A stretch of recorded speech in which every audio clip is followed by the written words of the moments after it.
আল্লাহর নবী সাল্লাল্লাহু আলাইহি সাল্লাম বলেছেন, কেউ যদি মাদকদ্রব্য সেবন করে তার 40 দিনের নামাজ কবুল হবে না। শুনলেন কি?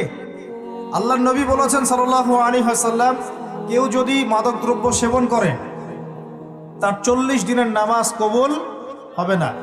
সে যদি তওবা করে আল্লাহ পাক তাকে মাফ করে দিবেন ইনশাআল্লাহ। যদি আবার মাদক খায় আরো 40 দিন নামাজ কবুল হবে না। যদি আবারও তওবা করে আল্লাহ পাক তাকে মাফ করবেন ইনশাআল্লাহ। যদি আবারও মাদক খায় আবার 40 দিন নামাজ কবুল হবে না। যদি আবারও তওবা করে আল্লাহ পাক মাফ করে দিবেন ইনশাআল্লাহ। এরপরেও যদি সে মাদকদ্রব্য খায়, খেতেই থাকে, আল্লাহ রাব্বুল আলামিন কিয়ামতের মাঠে তাকে তিনাতুল খাবাল পান করাবেন। কি পান করাবেন?